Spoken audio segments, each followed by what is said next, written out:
Alright, here's a weird one for you. I accidentally became a teacher at 14. Yep, you heard that right. I taught my own classmates for weeks. Growing up, my parents were super intense about my education. They were both professors at the local university. Dad was a professor of mathematics, and Mom was head of psychology. 60% of kids without a master's degree are said to be clinically sadder than those without. They were basically prepping me for Ivy League school from the ripe old age of 5. Mom, can I play in the sandbox?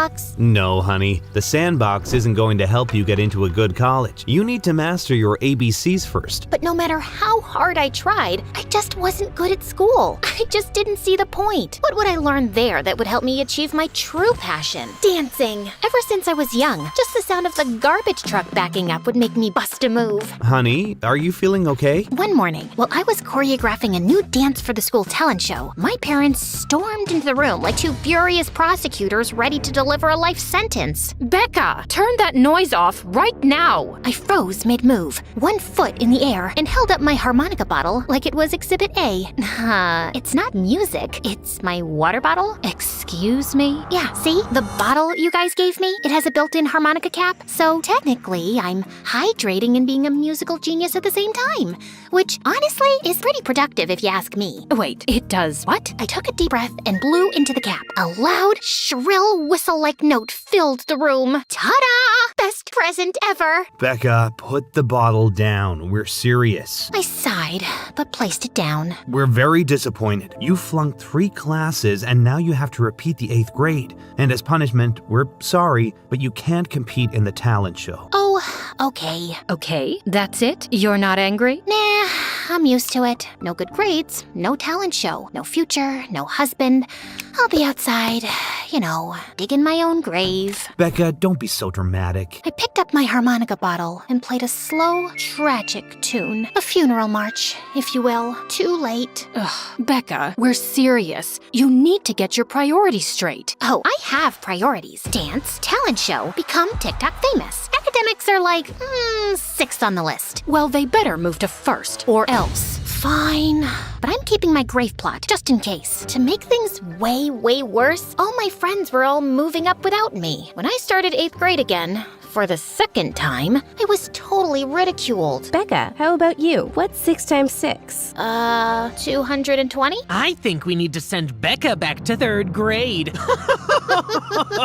Ha, idiots. Laugh it up now. Just wait until I'm your teacher. First lesson, Advanced Apologies 101. Homework, begging for mercy. I was miserable, but as I was walking home from school, I heard my favorite song playing, like it had come from the heavens. I followed the noise to a brick building. When I looked through the window, I saw a group of teenagers my age with their own totally distinct styles, taking turns showing off their individual dance routines. They looked happy. I rushed home, ecstatic. Mom, Dad, I've seen the light. I found my calling. I need to join a modern dance class. Becca, sweetie, how about you find your calling in algebra first? Ugh, algebra doesn't call anyone, Mom. It's like a spam call. Modern dance is my destiny. And your grades? What about those? I'll get my grades up. Straight A's. I'll even tutor other kids. Just let me dance. Fine, but if your grades don't improve, we're canceling everything. Yes, thank you. I won't let you down. Unless it's a backflip. Then I might. Becca. Sorry, couldn't resist. Thank you. Now all I had to do was figure out how to pull the grades thing off. I just needed to find Jeannie. Jeannie was a bookish girl who was made fun of at the talent show last year for her terrible choreography. But one day in the bathroom, I caught her practicing a TikTok dance. Oh gosh, I didn't know anyone was in here. Look, I know you want to become a good dancer. Redeem yourself from last year's dumpster fire, right? Well, I have a proposition for you. I offered to teach Jeannie how to dance in exchange for letting me copy off her tests. Class was a little intimidating at first. Everyone seemed poised and confident, and I'd never shown anyone my routine before. But when the instructor put me on the spot, something primal kicked in. I just went for it. I had no idea if I was any good or not. And then, as I was mid-spin, I fell onto the floor, hard. I was mortified. After class, I got a tap on my shoulder. It was a boy from class, and he had a sly smirk on his face. I totally thought he was gonna make fun of me. I like your moves. They're very personal, full of emotion, deep. Wait, really? Before I could say anything else, like, thank you, I heard a loud beep. Come on, honey, let's go. Mom seemed to be in a salty mood when I got into the car. Did you have fun at class? So much fun. Good, because it's your last class. You've been expelled. You're grounded for the summer. What? Your math teacher caught you peeking over at Jeannie's desk. She questioned Jeannie, and she told her everything. We're so disappointed in you. I don't know where we went wrong. Jeannie, that traitor. Remind me when I become her teacher to give her detention every time she gets a correct answer. Guess who's staying after school forever, Jeannie? When we got home, I locked myself in my room crying. My dreams of dancing were crushed. That summer, I was so depressed I couldn't even bring myself to practice dancing in my room. I had all but given up on my dreams when I bumped into none other than Freddie at a pizzeria, scarfing down my sadness with a full pie to the face. Hey, I know you. Hi. Dance class, right? You never came back. Yeah, it was a family emergency. Well, the next class starts in October. Hope to see you there. Now I had to transform into a good, studious learner, or my parents would never let me join the class. So the night before my first day at my new high school, I gave myself a little makeover. I grabbed a pair of scissors, chopped off my hair, replaced my contacts with glasses, and laid out my most scholarly outfit. The next morning, my parents' jaws dropped. Is that my daughter under those clothes? Yep, I've decided to take school seriously. You're right, it's important for my future. Oh my gosh, honey. We've been waiting 17 years for you to say that. But I've only been talking for 14 years. Oh, we know. You started talking later than the other kids, but better late than never. And I only took 2 steps inside the school before I heard the principal calling my name. Miss, Yes, sir? you must be Miss Rosen, the new teacher. I thought you didn't get any of our voicemails that we couldn't find a substitute for a month. So glad you made it work. Your CV is impressive, and we're excited to have you as the homeroom/English teacher for grade 9. Wow, I must have overdone the scholarly look, but the bell rang before I could respond. Sorry, gotta go.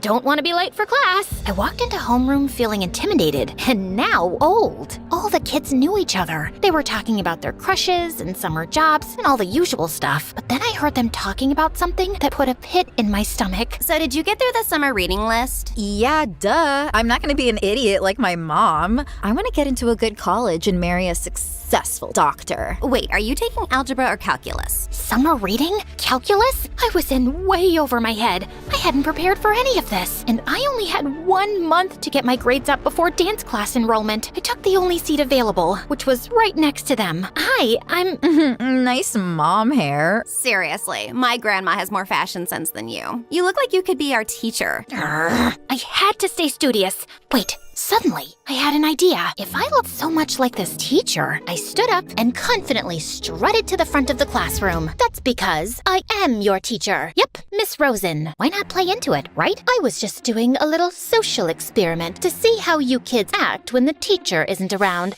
And I gotta say, I'm very disappointed with a few of you. The bullies' faces went pale. Now everyone, take your seats and pipe down while I take attendance. I shuffled through the desk, but I couldn't find the attendance list. Miss Rosen must have had it. You know what? Why don't you tell me your name so I don't pronounce them wrong? I had no idea what I was doing, but it occurred to me that I'd have better luck giving myself good grades if I was my own teacher, right? Plus, I'd have access to all the test answers. I only had to keep it up for a month. Couldn't be that hard. Okay, class. Today, I want you to think about your favorite book from the summer reading list and tell me what spoke to you about it. Be specific. I had the students opening up, talking about literature, and having a whole dialogue with each other. And all I had to do was sit back, ask some questions, and let the students take over. Exactly. I agree with Anne. I liked the plot. I just didn't connect with the main character. Why don't you think you connected with Holden Coford? Caulfield? Yep, that's the one. Because he's a spoiled, selfish weasel. You sure you're not talking about yourself, Jeff?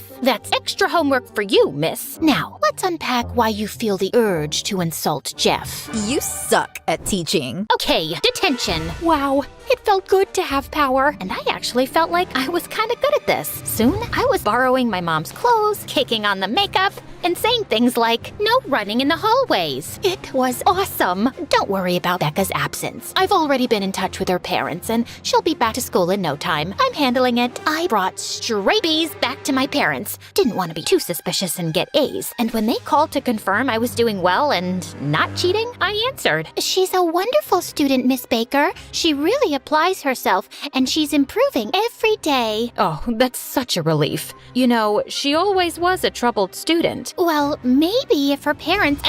you're doing a wonderful job. She's brilliant. When I got home, Mom and Dad were actually smiling. We heard you're doing excellent in school, so... We're letting you join dance class.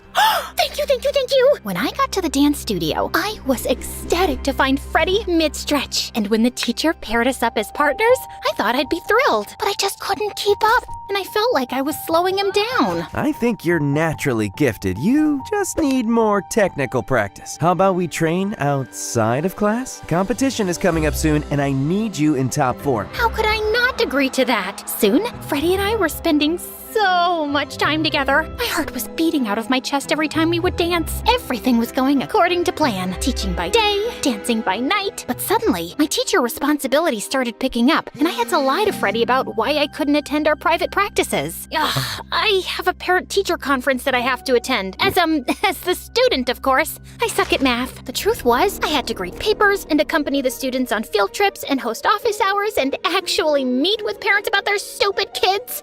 I was so tired, and I could tell Freddie was getting annoyed with me. Then one day at school, standing in front of the class, I saw a familiar face seated in front of me. Freddie? I heard we had a new student. Freddie, is that right? Fred, yeah. Did he recognize me? I couldn't tell, but soon I was so distracted by him finding out my secret, I had a hard time keeping up the charade. And Freddie was being so weird and quiet. In dance class, he was charismatic and lively, but here, he sat in the back of the room all alone. I couldn't tell if he was hiding my secret or what. It was starting to get to me. I couldn't even look him in the eyes when we danced. Is everything okay? Yeah, Obs. Is everything okay with you? Yeah, you just seem different. Nope. I'm exactly the same as I am. Not the same as who you think I might be, but... Okay, distracted then. I promise you, my heart is in this. You have to believe me. I want us to win. Yeah. At school, I started to put on heavier makeup and frumpier clothes to improve my disguise. I was so worried about Freddie. I didn't even know what I was talking about in class anymore. With a shaky hand, I wrote something on the board. Okay, where does the comma go in this sentence? The bully came up to the board and confidently drew a comma in. Correct! No, it's not. I was testing you. You don't even know basic grammar? Everyone in the class was snickering at me. I felt like I was the dumb student again. What? Of course I do. Are you guys hot? Is it hot in here? I took off my cardigan, and suddenly, Freddie's expression changed. He was staring at me, and then I realized my birthmark. I had a diamond-shaped birthmark on my shoulder. He was the only one who'd seen it. I have to go to the bathroom. I stormed off, exposed. Then I heard someone call behind me. Wait! Freddie rushed towards me, staring me in the eyes. He pulled off my glasses, which could have been romantic, but nope, not like this. Becca, is that you? I turned even redder. I was speechless. I can't believe it. It is. What's going on? Is this a joke? Okay, I know it sounds crazy, but hear me out. My parents wouldn't let me dance unless my grades went up, and then I found out I looked like this new teacher who was sick, and so I just pretended to be her, and I guess I kinda got carried away. That is crazy. Please don't tell anyone. The competition is only a week away, and I need to show my parents I'm good at this so they'll let me go to dance school and not their alma mater. Here I was, just excited to spend more time with you outside of practice. But for you, it was always about winning the competition. I'm sorry, and that's not true. I won't spill your secret as long as you do something for me. Parent-teacher night. No! I couldn't go to parent-teacher night. My parents would be there. But Freddie was right. I owed him. He'd spent so much time trying to help me, and all I did was hurt him. Freddie is wonderful. He's making so many friends. Everyone loves him. Really? That's surprising. He got into a bad fight in his last school because some football player was making fun of him for being a dancer. He broke the guy's nose. He did? Yes. We told you in the beginning of the semester, Ms. Rosen. Suddenly, a familiar voice interrupted. Hi, sorry to interrupt. We're here for our 5 p.m. with Miss Rosen. Oh my gosh, I was about to have a parent-teacher conference with my parents. I quickly powdered my face, pushing my hair in front of my face, trying to obscure myself. Yes, come in. I'm sorry. We'll pick this up later. So, how is Becca doing? Oh, Becca, she's an absolute dream. I'm sorry, I can't understand you. Would you mind pushing your hair out of your face and looking towards us? Oh, I'm a little sick, so I don't want want to get you ill. No, that's okay. Just, it's a little rude not to be looking at us while you're talking. As I turned towards my mom, head tilted down towards the table so she couldn't see me, my glasses fell off. Mom picked them up and handed them to me. When I reached for them, I saw her eyes go wide. She was staring at the frayed sleeve peeking out from underneath my blazer. It was her frayed shirt. Becca, I thought you sounded familiar. Before I could respond, Freddie's mom burst in. Ms. Rosen, when you're done, I'd love to reconvene about Freddie. Totally. Miss Rosen, ha! Lady, this is my dog. As my mom was finishing her sentence, I was literally diving headfirst out the window. Becca, come back here. I landed in the grass and sprinted away as fast as I could. When I finally arrived at the dance studio, I was exhausted and busted. I yanked off my teacher disguise, revealing the leotard underneath, and rushed into the competition. Becca, we're about to be on. Did you talk to them? How'd it go? Yeah, all good. They totally bought it. Freddie, you were in on this, weren't you? Oh yeah, they totally bought it. I whipped my head around to see Freddie's mom, boiling red, but not redder than the faces of my own parents who were right by her side. Becca, you are not dancing until you explain yourself. The music was starting. The spotlight was on us. I'll explain. Just dance. I locked eyes with him, desperate. He was fumbling at first. I could feel his nerves. Freddie, don't worry about them. This is for you. You got this. And then we didn't miss a step. Freddie was amazing. When it was over, I couldn't hear my parents screaming. I was overwhelmed by the applause and the glimmer in Freddie's eyes. You really pulled through. I'm impressed. I'm so sorry for lying. I really love spending time with you, even when we're not dancing. But especially when we're dancing, I saw him hiding a smirk. And that was enough of an invitation for me to lean in and kiss him. As our lips touched, Becca! You tricked my son into going along with your charade so he could say he gets along with his classmates? You know he punched someone? Buzz killed. He was provoked. He shouldn't have punched them, but if someone insults your passion, sir, how would you feel? Freddie might not get on well with others at school, but here, in this place, he's the coolest, most adored guy. This is our family. This is our school. Freddie grabbed my hand, squeezing it. Yeah, and Becca is such an incredible dancer. She may not be good at academics, but she has a passion. All she needs is her parents' support. Plus, she is a good teacher. She taught me what it's like to fight for what you care about, no matter who tries to tear you down. I suddenly saw my mom's face soften, just a little. I guess that's something. And you did have good stage presence. I guess if dancing is your passion, I won't get in your way. As long as you have a backup plan. Wait, really? As long as you have a backup plan. I couldn't believe it. I finally got my parents' approval. Sort of. I hugged Freddie, and he grabbed my shoulders and kissed me like our parents weren't right there. I was on cloud 9. The rest is history. Freddie and I started dating, and I officially enrolled in school as a student. I finished the semester with all C's, under the perfectly boring teachings of the real Miss Rosen. But I got to keep dancing, and the following year, Freddie and I got into Juilliard. After a brief stint touring as a background dancer for pop artists, I got burnt out and wanted to spend more time at home with our new family. So I fell into my backup plan. All right, kiddos, don't hold back. I want to see those moves. Teaching dance classes to middle schoolers. And when my daughter told me she wanted to be a dancer, I freaked out for a minute. Who'd want to have their daughter be a dancer? Oh, I guess my parents were right.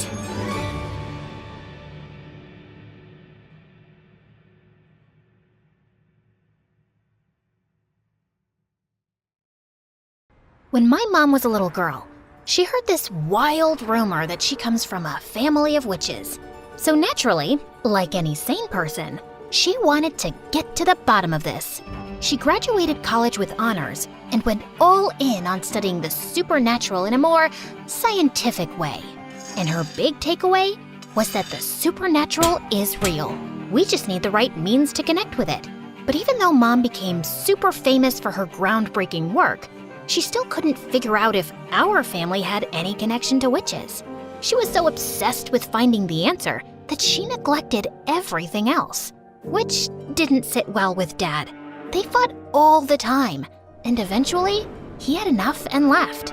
Soon after, Mom realized she was pregnant with me. So she dropped her research, moved into her childhood home with Aunt Jessie, and became the most devoted mom ever. But the second I started high school, she drove right back into her witch hunt. She even had this creepy little office where she kept all the souvenirs from her years of research. And Aunt Jessie absolutely hated that place. Oh my God, Kara, who gave you that awful haircut? Mom did. What's wrong? Nothing, except you looked like a shaved squirrel. She looks fine, Jessie. And why are you in my office anyway? I thought you hated coming here. I do. It's just that I need some money. I'm traveling to Bora Bora tomorrow with Jack, and I don't want him to see me as some wannabe leeching off his money. Who's Jack? I thought you were dating Mark. Ugh, Mark was such a bore, so I broke up with him. Now I'm dating Jack. You know he's an entrepreneur and he owns a yacht? A yacht! Only 1,000% of the world population own a yacht, and Jack is one of them. Now, if you're done interrogating me, can I have some cash? Aunt Jessie was Mom's twin sister, but unlike Mom, Jessie was a total free spirit. She drifted from place to place, never held down a steady job, and dreamed of marrying rich so she'd never have to work. Mom thought Jessie was a total flake, and for Jessie, Mom was one science experiment away from turning into a mad scientist. So, obviously, they never got along, and life went on. Until one day, everything changed. Yeah, we say that a lot around here. Just like we keep asking you to like and subscribe. So please go ahead and do that. Anyway, Mom was in her creepy office doing her usual research when we heard a loud crash. Jessie and I rushed in to check on her, and there she was, passed out cold on the floor. Her research papers were scattered everywhere, and right in the middle was this weird necklace. I ran to Mom's side while Aunt Jessie called the ambulance, but when the paramedics arrived, they said she was in a coma. Mom was rushed to the hospital, but the necklace stayed behind. I couldn't bring myself to leave it there. It felt important, like it might hold the answers we needed. So I took it and always kept it close to me. Oh my God, just toss that ugly thing already. No way! This was the last thing Mom was researching before she collapsed. She might need it when she wakes up. For what? To wear to some ugly necklace convention? Kara, you're 18. Go live your life. You sulk way too much for a teenager. And you're way too wild for someone in their 40s. Don't you care about Mom at all? Aren't you even a little worried if she's ever gonna wake up? Look, your mom's nuts, okay? For all we know, this is because she spent too much time chasing ghosts and ancient nonsense. Now, do me a favor and stop playing detective. Aunt Jessie grabbed my arm and I wanted to pull away, but I was too stunned. Not because of what she did, but because of what I saw. I had this vision where I saw Jessie in Mom's office, pulling money out of her locker. You stole from Mom's locker? What locker? I didn't steal anything. But I just saw... I grabbed Jessie's arm again, and just like before, I saw her in Mom's office stealing money. I was trying to make sense of what was happening, when suddenly, my eyes fell on the necklace in my hand. I kept it down and touched Jessie again, and nothing. No visions this time. Could this necklace actually be showing me something? Oh no, you've got that look. The same one your mom got whenever she went on about ghosts or spirits or whatever nonsense she wasted her life chasing. Jessie kept groaning about something, but my brain was stuck on the fact that the necklace actually had powers. Every time I held it, these weird flashes would hit me. I didn't totally get what they were. Maybe they were some blurry sneak peeks into the future. Honestly, with Jessie's track record, seeing her steal from Mom felt pretty believable. But I needed proof that this thing was legit.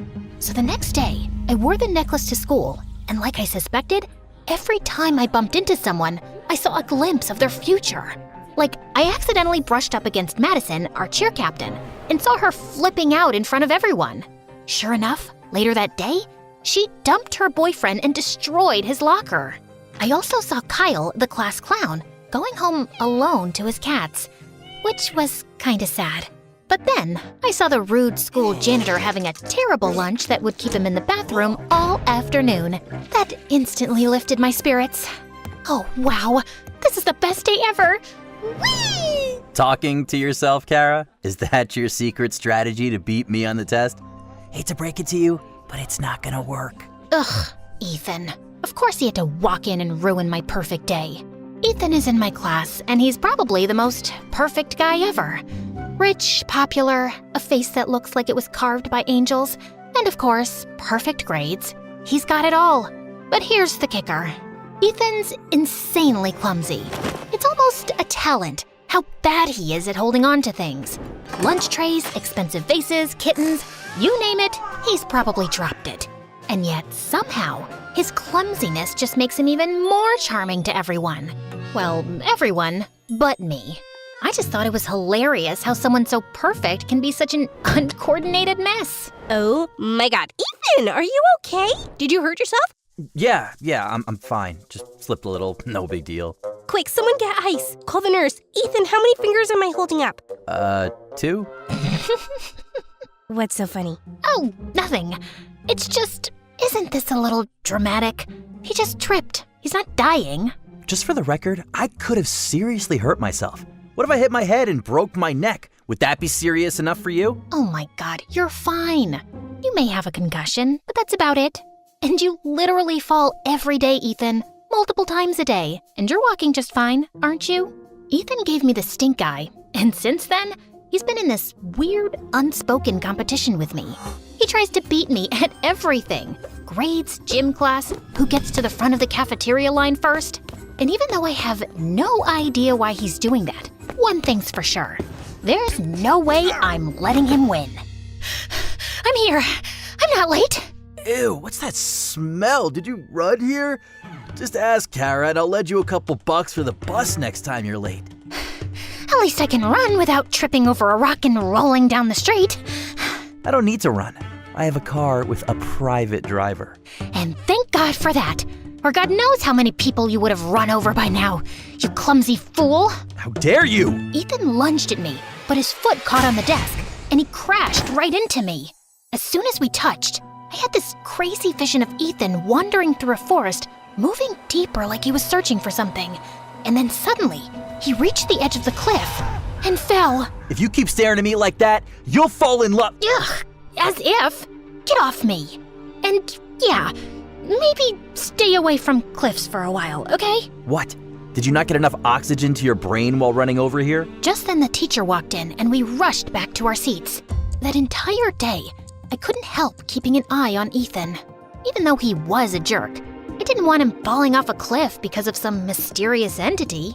That would break too many hearts at school. So later, when I saw him walking toward the woods behind the school, I decided to follow him, but he'd already walked in deeper. I kept walking straight, trying to stay optimistic, when I finally saw Ethan moving towards the cliff in a trance-like state. Ethan, stop! No response. I screamed for him again, but when he didn't stop, I ran towards him and pulled his arm, snapping him back to reality. Kara? What? Where am I? You walked into the jungle. You don't remember? No, I remember being at football practice, and now I'm just here? How did I even get here? And wait, how'd you know where to find me? Were you following me? You were, weren't you? Why? Did one of my dad's enemies send you to keep an eye on me? Tell me! For a second, I panicked. Ethan's dad was a senator, and me showing up out of nowhere was definitely weird, especially because we didn't get along. I could understand why he'd be paranoid, so I had no choice but to tell him the whole truth. So you're telling me this necklace gives you the power to look into the future? Yeah. And I know it sounds super made up, but I swear to God, it's true. And if you don't believe me... No, I actually believe you.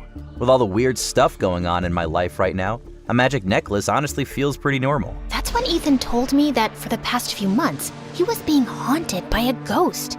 It showed up out of nowhere, and ever since then, his life had been a mess. I was always clumsy, but lately it's been getting worse. I wake up doing the weirdest stuff, like wrecking my mom's rose garden or doodling all over some portrait of my great-grandfather. And I don't even remember doing it. But how are you so sure a ghost has something to do with this? Because I've seen it. Sometimes late at night, I'll catch a shadowy figure in the mirror, or feel like someone's standing right behind me. Plus, we moved into this house only 6 months ago, and my parents were warned it might be haunted. But the house belonged to my great-grandfather, and Dad was obsessed with renovating it and moving in as soon as possible. And now I'm haunted by this stupid ghost who probably wants me dead. I stared at him, trying to process what he just said. A ghost was making Ethan clumsy and dangerous? It sounded ridiculous. But then again, I was wearing a necklace that could show me the future. So maybe this wasn't totally ridiculous. You think I'm an idiot? Yes, but that's beside the point. Seems like this ghost has some serious beef with you, and we need to make sure it doesn't totally wreck your life. Follow me. Ethan watched me suspiciously, but followed me anyway, and I took him home. I led him to Mom's office, dug through some of her stuff, and pulled out a protective talisman. This should keep you safe for a while. Although the ghost might still mess with your mind, it won't be able to harm you fatally.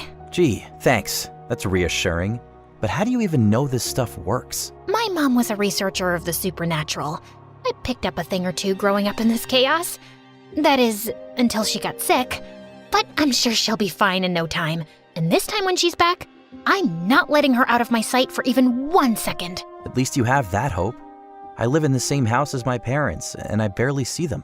Last month, when I kept waking up in random places around the house, my dad just hired a sleep specialist, then a psychiatrist, then a guard to lock my door at night. Not once did he ask me what was actually wrong. Just threw money at it until it looked fixed and I didn't cause any drama. That sounds rough, but I guess we all have our battles. I guess we do. Since then, Ethan and I were practically inseparable. Honestly, it wasn't by choice. Ethan was convinced he couldn't survive without me. And to be fair, he wasn't entirely wrong. At first, the things I saw ahead of time were small, like stopping him from burning his tongue on hot cocoa or mixing up sugar and salt. But as the week went on, things got way more intense.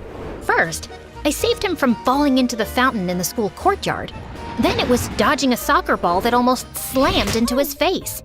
But things got really serious during science class when he nearly mixed 2 dangerous chemicals together, and I had to jump out of my seat to stop him. It looks like every time I stop you from a disaster, the ghost just gets angrier and pushes you into an even bigger one. We need to stop this. Did you sprinkle salt along the floor right up against the walls of your room like I asked you to? That's the only way to keep the ghost out of your room. Of course I did, but the cleaning staff always sweeps it up and complains to my parents about the mess. They think I've lost my mind. Then ask one of your bodyguards to watch over you at night. You've got plenty of those, don't you? What am I, 5?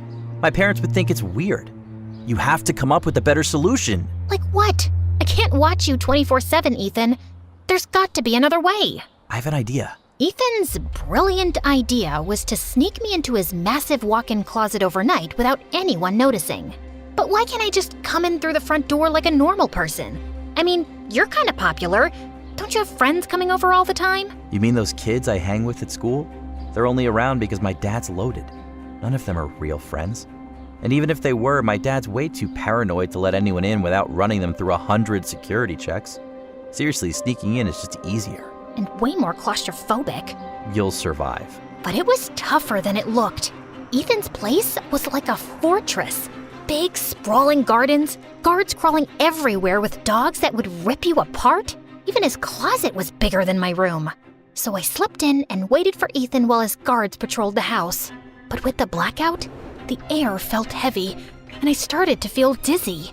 Before I knew it, everything went dark, and I passed out. When I opened my eyes, I wasn't in the closet anymore.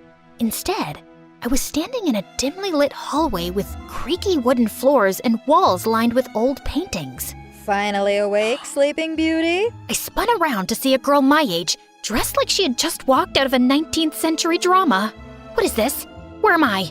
Who are you? Slow down, woman. One question at a time.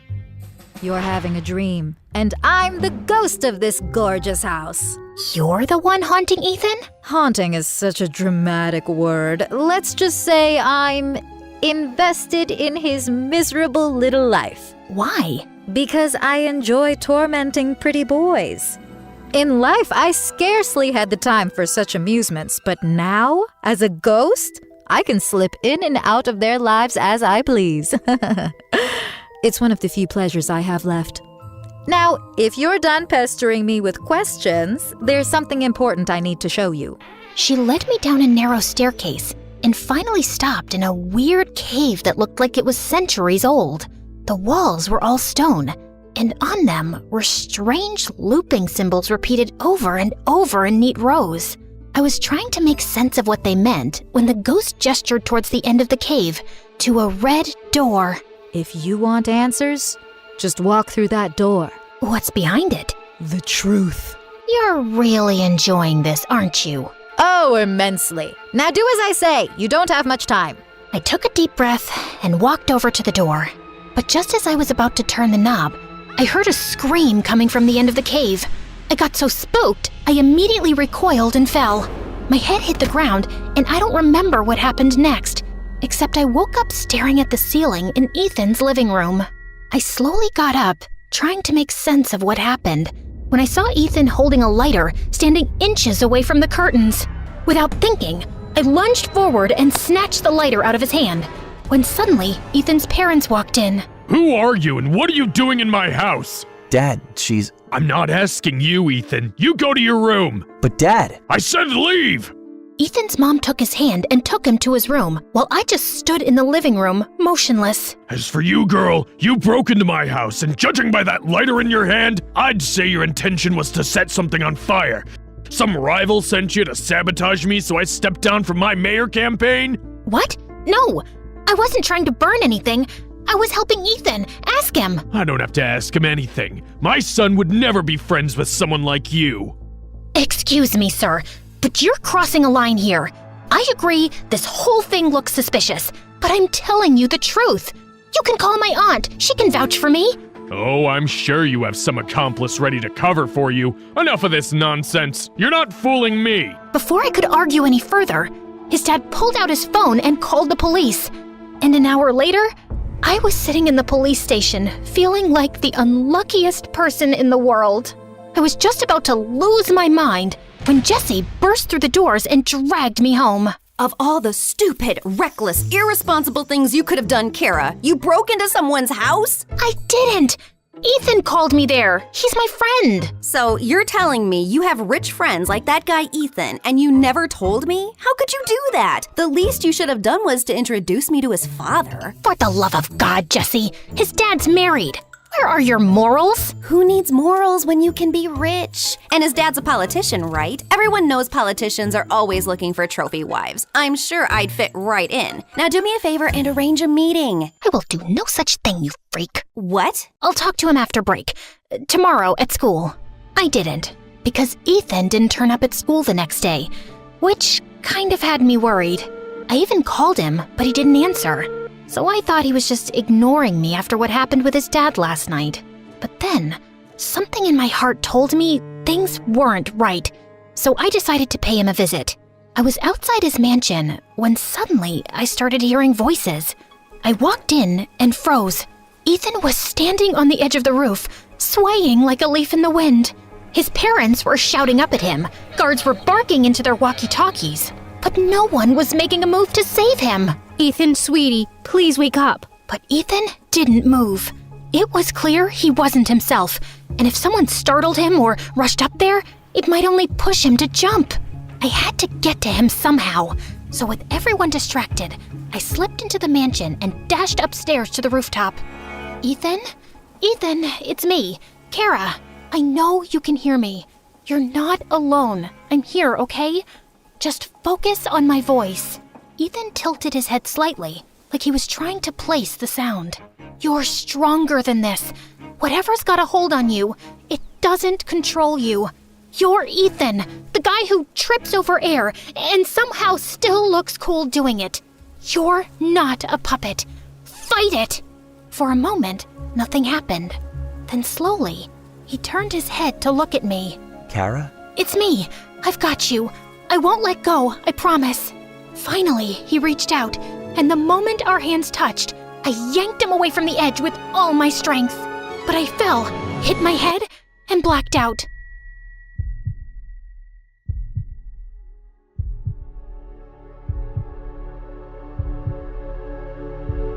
And when I woke up, I was in Ethan's room. What happened? You hit your head. Kara, I don't know how to thank you. If you hadn't come, I don't think I'd still be here. Good thing I showed up then. There's also something else you should know. Ethan reached into his pocket and pulled out my necklace. The chain was snapped, and the strange pendant was cracked right down the middle. I found it next to you after you fell. Oh no!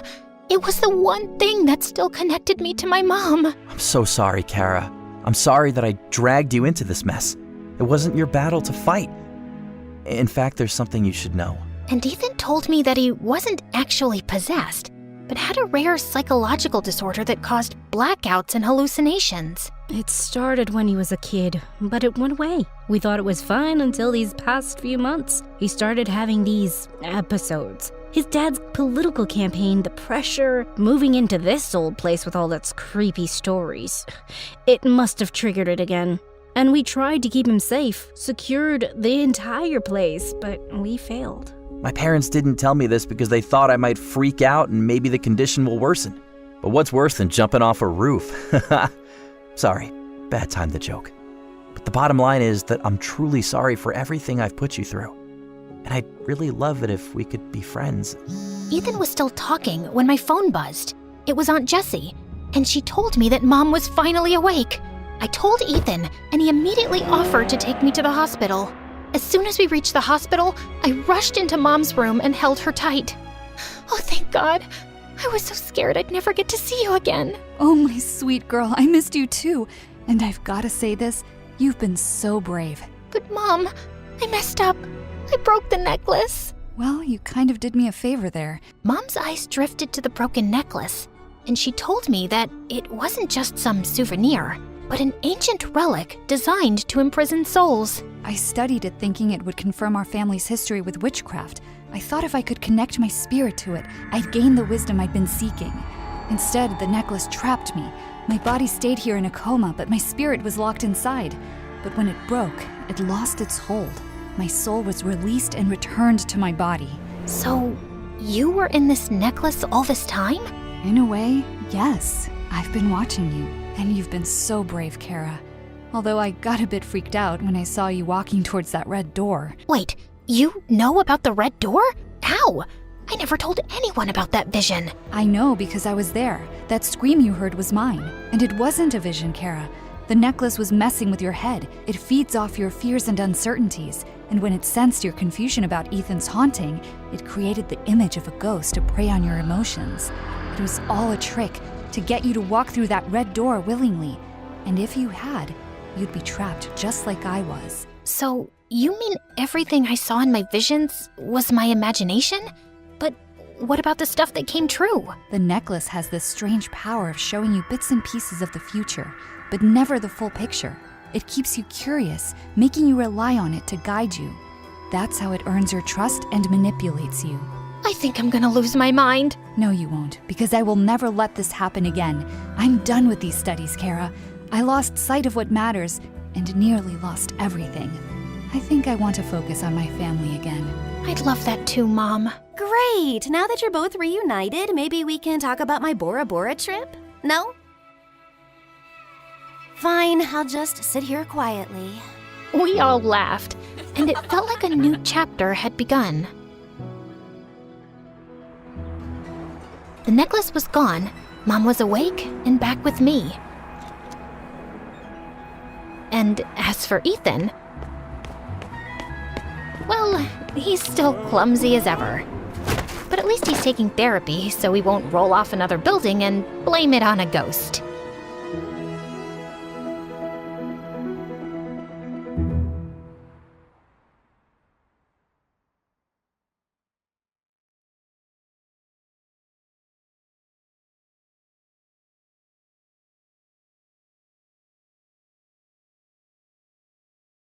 Hi everyone, I'm Alina, the enchanting enigma. Want to see a magic trick? Choose a card. Ready? Hocus pocus. Is this your card? Are you sure? Well, I should keep working on that one. Let's begin. But before I continue, make sure to like and subscribe. I grew up in one of the most beautiful places on earth, Norway. I loved everything about my home. The natural beauty, the epic history, even the grumpy shopkeeper at the corner store. But the best part was the northern lights. Every year, starting around September, shimmery curtains of light appeared in the sky like a giant kaleidoscope. With my family, we went to see them every night, making bonfires, toasting marshmallows, and telling Viking stories. Those are my most cherished memories. I say memories because those times ended abruptly. Your father and I are getting a divorce. I'm in love with my business partner Hans, and we're moving to Argentina. That wasn't even the worst part. Astrid, you're coming with me. You're too young to be without your mother. But Mom, I want to stay with Alina. It's not up for discussion. Pack your things right now. Growing up, my little sister Astrid idolized me. She was 2 years younger and thought everything I did was amazing, especially my magic tricks. For my next trick, I'll make a piece of gold appear out of thin air. Wow. Okay, technically it was a chocolate candy with gold foil, but Astrid still loved it. She was my biggest fan, even when I didn't believe in myself. So I was devastated about her leaving, but Mom's mind was made up. And just like that, she left me with my dad and my big brother Frederick. Of course I love them, but let's just say they are... Vikings? Not the word I have in mind. Immature? They spent all their time playing Vikings like children. Check out the spoils of our last hunting trip, sis. Frederick, shut up. You bought that from a grocery store. You're not a real Viking. Tell that to the village we just razed to the ground. Good one, son. Still, I always had fun with them. I even went to some Viking battle reenactments. It was better than staying home alone. We still went camping under the northern lights from time to time, but it wasn't the same without Astrid. I wish Astrid was here too. Me too. Fast forward 9 years later. I was a senior in high school, and after a lot of training, I finally started getting magic shows. At first, I'd put on shows in backyards for my classmates' birthday parties. For my first trick, I'm going to pull a rabbit out of my... Uh-oh. Bunny, where are you? Oops. Yeah, sometimes things go wrong, but eventually I got really good. And every time I looked out at the audience, a part of me was hoping to see Astrid sitting there clapping and laughing like she did when we were kids. She was still all the way across the world. She grew up to be a full hippie, completely in love with nature. For the first 2 years, we talked every single day, even despite the time difference. Did you watch the last MSA video? Of course, it was amazing. She is my new favorite main character, at least until tomorrow. But then we started talking only once a week, then once a month. Over time, Astrid grew colder and colder until one day she snapped. First, I was pulling this really long handkerchief from my mouth. Suddenly, a kid from the audience grabbed the end. Before we knew it, we were both rolling up in it, turning into a giant handkerchief burrito on stage. And oh God, can you stop talking about that? There are bigger problems in this world. Who cares about stupid magic anyway? Then she hung up. Rude. I tried calling back a million times, but Astrid ghosted me. Well, she was a teenager after all. They all have mood swings, right? But when a few months passed since Astrid had gone radio silent, I started getting worried. I called my mother and Hans, but neither was helpful. She can't come to the phone right now. She's playing football. Isn't it like midnight there? Yeah, so late. Oh, good night. Oh, that Elena. Right. Your sister's not home. Bye. But with no other choice, I got a plane ticket to pay them a surprise visit. I only sent Astrid a DM so she knew I was coming, but again, there was no reply. Okay guys, see you when I get back. Try not to burn the house down. I can't promise that. I'm still saying don't go. It's okay. Have a safe flight, kiddo. When I got to the airport, I didn't even have time to step into the security line before I had the shock of a lifetime. Hey sis, excuse me? Who are you? Astrid? You look so different. What are you doing here? I was just about to go see you. I know. I read your text when I took back my phone in the middle of my escape. Luckily, they didn't know how to work Instagram, so they hadn't read it. Escape? Who is they? What's going on? I need you to hide me. Nobody can know I'm here. Not even Dad and Frederick. Before I could ask any of the million questions I had, Astrid took us outside and put us in a cab. What's with all the secrecy? Did you rob a bank or something?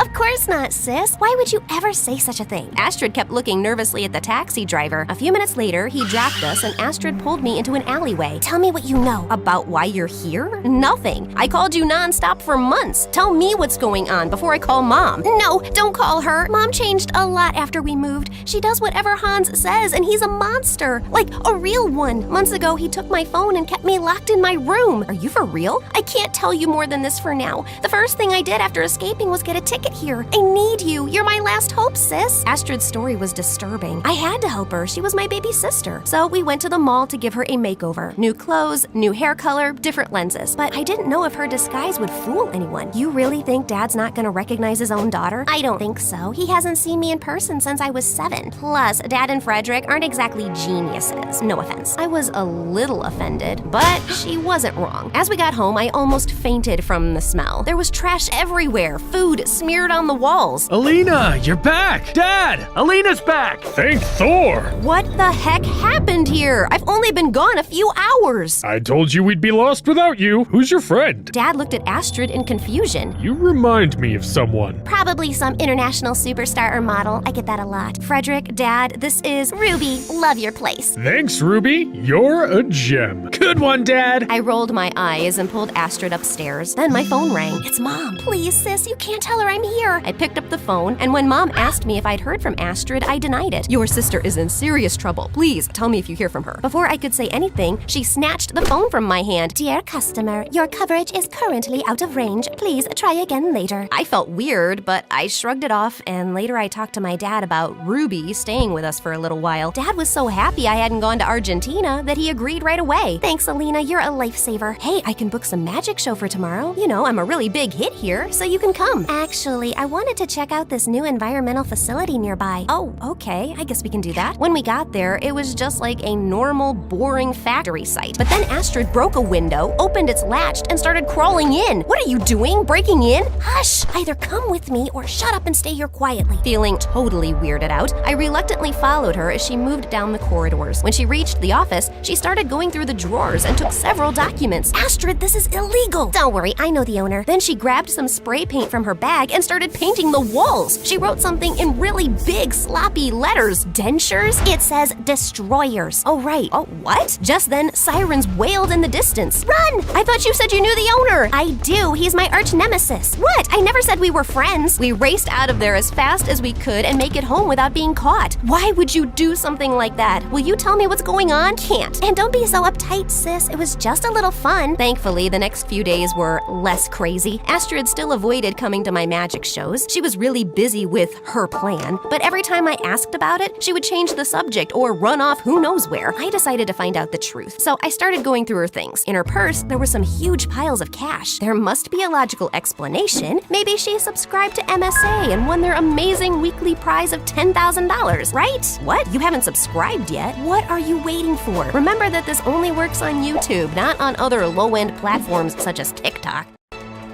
As soon as Astrid came back, I confronted her. Astrid, where did all this money come from? Oh, that. I saved up a bunch from working at a restaurant in Buenos Aires. Then she started a long and passionate speech about the environment. I was angry and confused, but also a little proud of her. She had so much passion and knowledge. She kept talking until we both fell asleep. In fact, I think she kept talking even in her sleep. The next morning, my dad was scrambling around the house searching for something. My savings! I kept all my cash in random cereal boxes, but it's all gone now! I told you to open a bank account. Then it hit me. Oh no, Astrid. I ran upstairs to confront her. You need to give that money back. What are you talking about? You stole Dad's money. What? No, I didn't. You're just mad because I didn't go to your stupid magic show. I'm sorry. I'm just too busy saving the world. She stormed out of the room. She was out of control. First, she'd almost gotten us arrested, and now she was stealing from our dad and even calling my magic stupid after everything I did for her. I'd had enough. Knowing she wasn't telling me the whole truth, I called Mom right away. You did the right thing calling me, sweetie. Astrid needs help before she ends up in prison. I went to school, but when I came back, all of Astrid's bags were gone. Then Frederick appeared dragging a wooden boat into the kitchen. Check it out, sis! A real Viking boat! That's a canoe, Frederick. Frederick, how did you pay for that boat? I found a bunch of money in a box of Cocoa Puffs. So cool! Oh no, so it wasn't Astrid who'd taken the money. What if she was telling the truth all along? My sister had come home for the first time in years, and I totally betrayed her. I needed to find her. I called her over and over, but again, no response. Then I decided to tell Dad the truth. When he found out that Ruby was Astrid, his face lit up again. A part of him already knew. Still, the rest of the news wasn't that good. Just as we were about to jump into our car to look for Astrid, an all-black car with a chauffeur pulled into our driveway. Out of it came Mom, Hans, and a huge bodyguard. Where is she? Mom?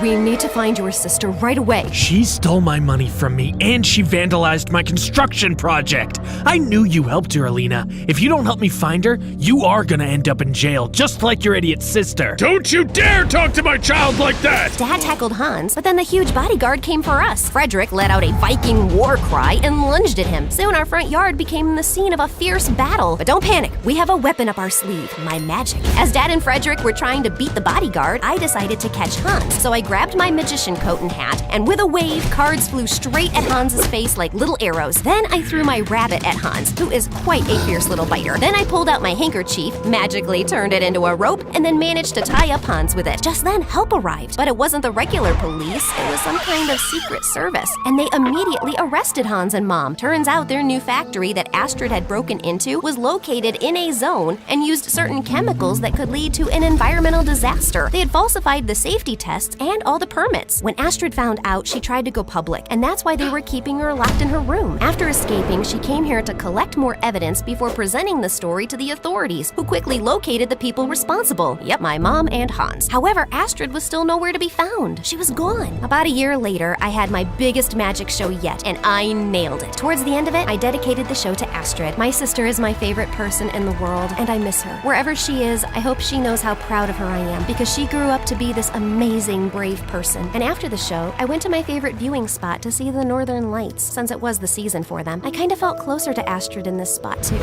Because if you think about it, maybe the lights wouldn't be here if she hadn't fought for the environment. It was like I could hear her there. Alina! Alina! Like she was right there with me. Alina, are you deaf? Can't you hear me? Wait, Astrid? I looked around and she was really there. I leapt up and hugged her. Oh my god, you're here! I decided I should check out that magician that everybody keeps talking about. I thought magic was so stupid and not real. I used to think that till I heard that magic kicked Hans's butt. Since then, it's my second favorite thing, right after nature. We both laughed for a second, then we apologized to each other and hugged. Remember guys, siblings should stick together. That is the first rule of families. I called Dad and Frederick to join us. So after all these years, we were finally seeing the Northern Lights as a family again. And that was the most magical moment ever.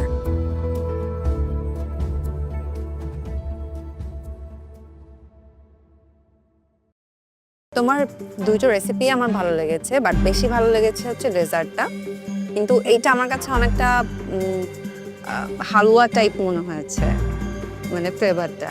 মূলার কোনো byte, dessert অথবা হালুয়া বলি, যাই বলি, এটা too good. Thank you. এবারে নারায়ণগঞ্জের প্রতিযোগী নিশাত আঞ্জুম, আপনার ফুড নিয়ে চলে আসুন। বাবা, কত কত ফুড।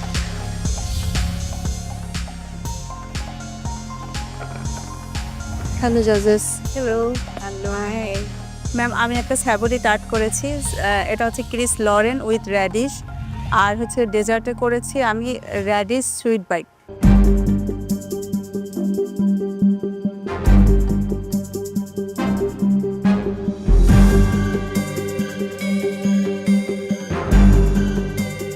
নিশা, তুমি বেসটা কি বিস্কিটের বেস ব্যবহার করেছো নিচে? আমি টার্টের বেস করেছি।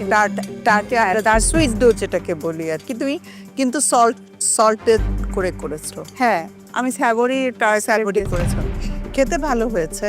তারপরে তোমার ইয়েটা ভালো ছিল, ডোটা ভালো ছিল, মানে ওয়েল ডান হয়েছে, আবার সফট ছিল।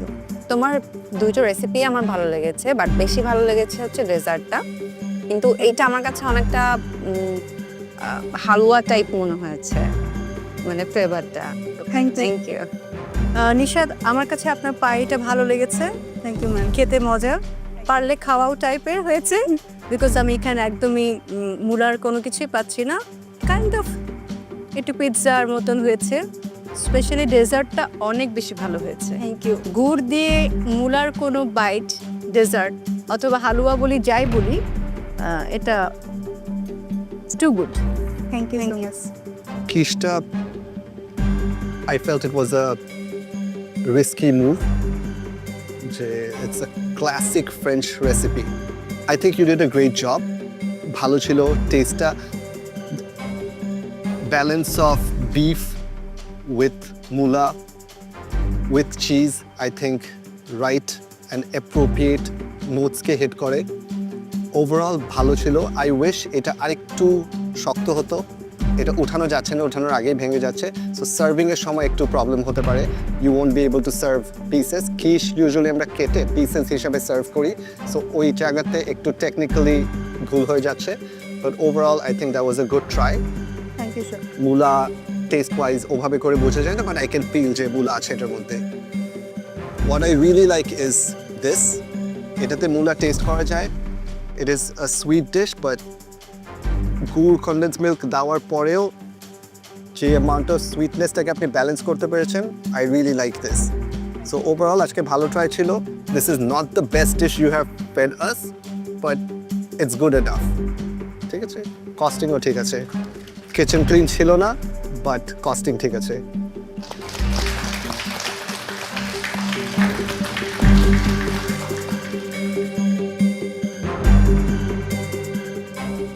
জাজেসদের ভালো লেগেছে, কমেন্টস ভালো এসেছে, মানে আরও একটু ভালো করতে হতো। আর আমি একটা সুইট বাইট করেছি রেডিশ দিয়ে, তো এটা জাস্ট ওয়াও ছিল, সবাই বলেছে। আমার অন্য জাজেসদেরও ভালো লেগেছে, গেস্ট জাজেস তারও ভালো লেগেছে, কারণ সে যেহেতু উনি কখনো মূলা খায় না, তো ওনাকে আমি খাওয়াতে পেরেছি। আমি স্যাটিসফাই আজকের এই ডিশ দুটো ট্রাই করে। কি এটা? আমি করেছি ভিতর দিয়ে কাবাব আর হচ্ছে একটা হালুয়া করেছি। মিষ্টি ঠিকঠাক আছে? হ্যাঁ, আমি চেষ্টা করছি আপনাকে মিষ্টি মুখ করার জন্য। কি রান্না হচ্ছে? বিটরুটের লাড্ডু আর সাথে আছে আমার বিটরুটের momo.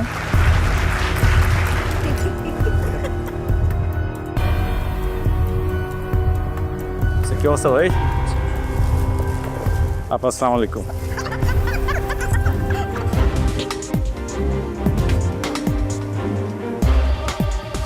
I am really worried দিবার জন্য।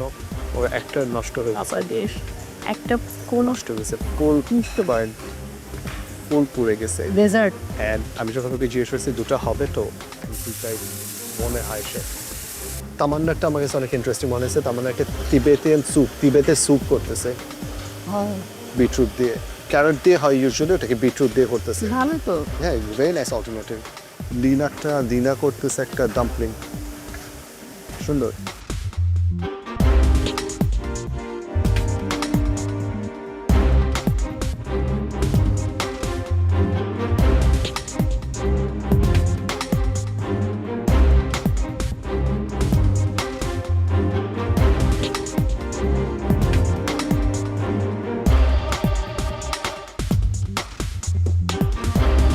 পার্টিসিপেন্টস, আর মাত্র 15 মিনিট বাকি আছে। এই 15 মিনিটের মধ্যে আপনাদের কুকিং কমপ্লিট করতে হবে, এরপর প্লেটিং, কস্টিং এবং kitchen cleaning. Please hurry up.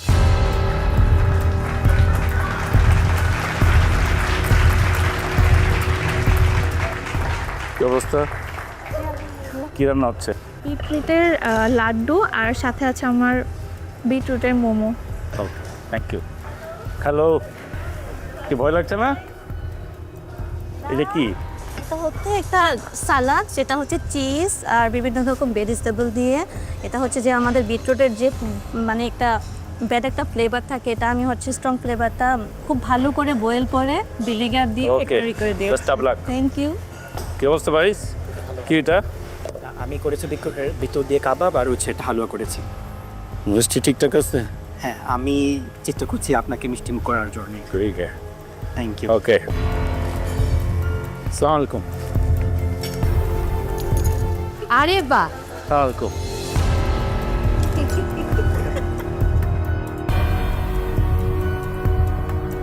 কি অবস্থা ভাই? আপা আসসালামু আলাইকুম।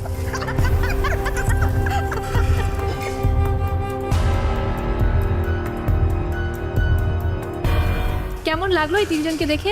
প্রথমে যখন ঢুকি তখন আমার ভিতরে একটা ভয় করছিল, এবং আমি এদের কথা চিন্তা করছিলাম, এদের না জানি কতটা ভয় করছে। হ্যাঁ, ফাইনালি আমরা আমাদের আজকের অতিথি বিচারককে পেয়ে গেলাম, খুবই ভালো লাগছে। প্রোডাকশন, একটা চেয়ার লাগবে মঞ্চে। না, চেয়ার লাগবে না, অনেক দূর থেকে এসেছি, অনেকক্ষণ গাড়িতে বসেছিলাম, কোনো অসুবিধা নেই। ওরা বসুক, তোমরা বসো। না, আমরা দাঁড়িয়ে আছি, আপনি চাইলে দেখে আসতে পারেন। আমাদের গেস্ট জাজ আজকে বলেছে যে সে বিটরুট পছন্দ করে না, সো তাকে খাওয়ানোর জন্য আমাদেরকে ইনোভেটিভ হতে হবে, ইন্টারেস্টিং খাবার হতে হবে, অ্যান্ড অফকোর্স মজা হতে হবে। উনি বিট খান না যখন শুনেছি তখন একটু মানে কনফিউজ ছিলাম, কারণ একটা খাবার যখন মানুষ খেতে চায় না তাকে খাওয়ানোটা সেটা খুবই টাফ, আর যখন মানুষটা জানে যে এই খাবারটা এখানে দেওয়া আছে বাট সেটা আমি খুঁজে পাচ্ছি না তখন আরও বেশি টাফ। ডিয়ার পার্টিসিপেন্টস, পারলে খাওয়াও চ্যালেঞ্জের আজকে মেন্টর টাইমস তোমরা শুরুতেই পাচ্ছ 2 মিনিটস করে। তো মেন্টরদের কাছ থেকে আমার মনে হয় খুব ভালো করে বুঝে ডিশটা পারফেক্টলি করতে হবে। পার্টিসিপেন্টস, আমি এর সাথে অ্যাড করতে চাই যে আজকে আমাদের এলিমিনেশন এপিসোড, সো পারফর্ম করতেই হবে। বটম 2 আজকে আমাদের এখান থেকে এলিমিনেটেড হয়ে যাবে, which includes আপনাদের 7 জন and আপনাদের 7 জন। Bottom 2 will be eliminated.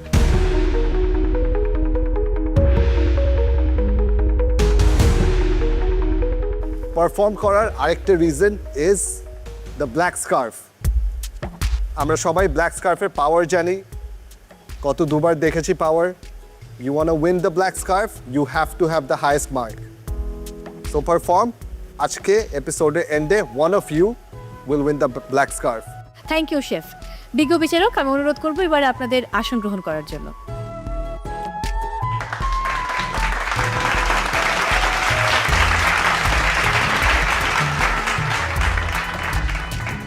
Participants, আপনারা বসবেন।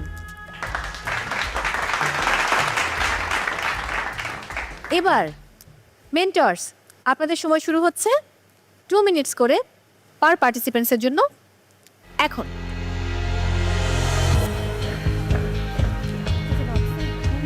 চিকেন পাউডারটা ইউজ করবেন, আর বিটরুটকে আপনি এক কাজ করবেন, এটা হচ্ছে ঘিতে ভাজা ভাজা করে নেবেন।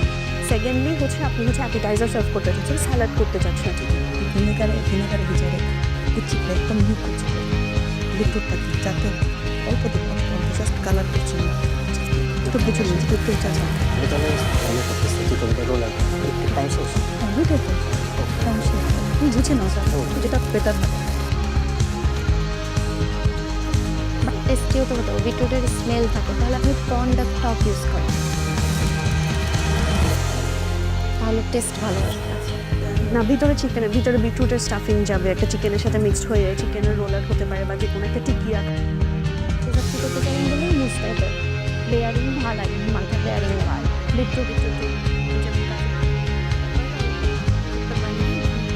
বানিয়ে উপরে লেয়ার করে ঠিক আছে, ভেতরে নিয়ে ওরকম দিন বিটরুট রাখাবো দিয়ে দিন আর হচ্ছে করে দিচ্ছি মজা একটা ফ্রেপের ভিতরে স্টাফ দিয়ে দেন। ফ্রেপ করতে পারেন না, ময়দা চিনি ওদিক দিয়ে সসটা দিলে টাইম স্যার।